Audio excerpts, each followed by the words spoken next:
waxaan shir ku qabsanay halkan oo ay ka soo qayb galeen xildhibaanada Hirshabeelle intooda badan way baxeen annaga ayaana masalno hadalkan ku hadlaynana waa hadal aan isla wada ognahay annaga iyo xildhibaanada kaleeto naga maqan wakiilka aan ka nahay waxaan rabnaa marka hore in dhacdadii shalay beledweyne ka dhacday dhibku soo kala gaaray laba qolo oo meeshaas ku dagaalantay oo ka kala tirsan maamulka Hirshabeelle iyo maamulka gobolka Hiiraan marka hore waxaan rabnaa inaan baaq nabadeed aan u dirno aan yani dhahno labada dhinacba inay joojiyaan waxa dagaal ah oo meeshaas ka socdo in dagaalkaas la joojiyo nabadana la qaato ayaan marka hore ugu baaqaynaa labada dhinac ee dagaalantay waxaa kaleeto rabnaa inaan tacsi u dirno intii meesha ku geeriyootay uu ku jiray taliyihii qaybta gobolka maxamed macow oo meeshaas ku geeriyooday ilaahay naxariistii jannaha ka waraabiyaan leenahay intii ku dhaawacmatayna waxaan leenahay ilaahay ha u boogadhayo intaas kadib waxaan rabnaa inaan adkayno in la ilaaliyo midnimada maamulka Hirshabeelle in maamulkaas Hirshabeelle midnimadiisa in la adkeeyo ayaan ku baaqaynaa waxaa kaleeto ku baaqaynaa waxa la isku haysto oo dhibka keenay waa khilaaf siyaasadeed in xal siyaasadeed la raadiyo laakiin xabad uusan noqonin xalka waxaa sidaas la mid ah aan baaq u diraynaa nabadoonnada iyo waxgaradka culamaa u diinka iyo ogaasyada gobolka Hiiraan in doorka ay ku leeyihiin ayagana ay qaataan oo ay ka qayb qaataan sidii loo nabadayn lahaa dadkaas dhibka soo kala dhaxgaaray marka intaasaan rabaa hadalkayga inaan ku soo koobo waxaa sidaas si la mid ah kulleeyto baaqa wax igala jeedinayo xildhibaan maxamed amiin jasaw marka asagaan rabaa hadda inaan ku wareejiyo shacabka reer Hiiraan geeridii naxtinta leed ee ku timid taliyihii qaybta muxuu ahaa booliiska Soomaaliyeed Colonel Macow sabar iimaan Allah naga siiyo nin muxuu ahaa qaalin ugu ah ayuu ahaa intaa kadib khilaafka sidoo u sheegay waaye wasiirkii hore xildhibaan Cabdirasaaq in muxuu ahaa la joojiyo gacanka hadalka in la joojiyo dadka reer Hiiraan inay wax badan xeeriyaan waxaan ku taageersanahay midnimada Hirshabeelle waa la mataabtaan laakiin anaga haddaan nahay xildhibaanada ka soo jeedo deegaankaas waxaan saaraynaa guddigaas si dhab ah ayaa aan muxuu ahay as ugu kurgeli doonaa waxaa la sheegayaa ciidamadii militariga iyo nabad sugiddi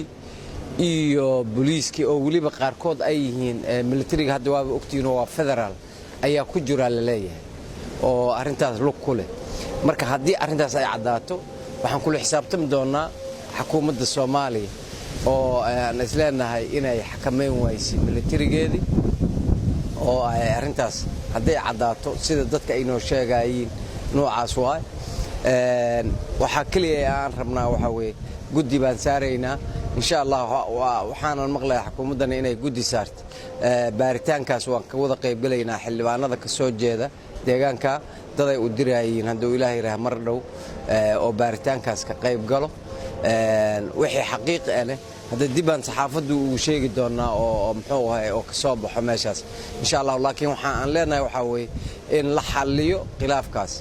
xalintiisana waan ka qayb qaadanaynaa insha Allah mar labaad iyo mar saddexaad odayaasha dhaqanka ee reer Hiiraan in waxaan ka codsanaynaa inay deganaansho sameeyaan deganaansho dhab ah inay sameeyaan deganaashadaas ayaa ah wax muxuu ahay dadka reer Hiiraan ay kaliya wax ku fahmi karaan Hirshabeelle waxaan rabnaa inaan soo jeedino baaq nabadeed oo ku saabsan dadka walaalaha ah ama ehelka ah ee barbaleenka iyo khalaasada yar kala dhex gashay in la joojiyo bilaa shuruud barnaamijkeena iyo dhibaatadeena iyo cabashada aan qabno hoos loo xaliyo laguna wada hadlo marka insha Allah maxaan rajaynayaa baaqaas inaad qaadan doontaan waxna aad ka qaban doontaan insha Allah dhiigga walaalaha ha la joojiyo dagaal wiil baa ku dhintay wiil kuma dhasho marka maxaad kugu baaqaynaa dhibka iyo dagaalka in la joojiyo hoosna waxaanaan u xalisano salaamu calaykum hirshabeelle qaasatan gobolka hiiraan ee caasimadda beledweyne waxaan rabaa inaan u tacsiyeeyo sargaalkii halkaas ku dhintay ee taliyaha qaybta shalay naga geeriyooday jannada allah ka waraabiye shaqo qaran uu haaye aad iyo aadaan ugu xumnahay familkiisii iyo dadka dhan oo hirshabeellena waan ugu tacsiyeynayaa waxaan rabaa inaan soo jeediyo maamulka iyo qalalaasooyinka soo kordhay ee beledweyne ka socda in sida ugu dhaqsiyaha badan loo joojiyo wixii isfaham waa ah oo imaadayna in lagu xalliyo isfaham sidoo kale waxaan rabaa inaan u soo jeediyo inaan shacabka reer hirshabeelle qaasatan arrimahan dadka ay saameeyeen in midnimada hirshabeelle aad loo ilaaliyo maamulka hirshabeelle maamul Soomaali dadka deegaankoo dhan ay u dhan yihiin waaye inaan aad iyo aad midnimadeenna iyo dawladnimadeenna iyo inaan aad u ilaalsano wixii oo isfaham waa dhacane isfahama waa iska iman karaa in lagu xalliyo si mataqaanaa ku jirta maxaan ku dhahaa walaalnimo iyo deegaannimo iyo maamul iyo caqli ku jiro inaan ku xallino sidoo kale waxaan rabaa inaan u soo jeediyo madaxweynaha hirshabeelle mushkilaadka iyo dhibaatada maalmahan xoogaa soo kordhaya oo bilowdayna inuu si mas'uuliyad iyo hoggaan ku jirto oo u maamulo arrintaasna dee dadka reer hirshabeelle oo dhan ay ku soo baxaan aad iyo aadaan ugu xunnaa wixii ka dhacay waan ka murugoonaynaa ma rabno annagoo og duruufaha tirada badnoo dalkeenna haysto weliba qaasatan dee hirshabeelle goonni u sii haysto haddana ma rabno in waxyaabo kaleento oo sidaanoo kale ay noo bilowdaan ama ay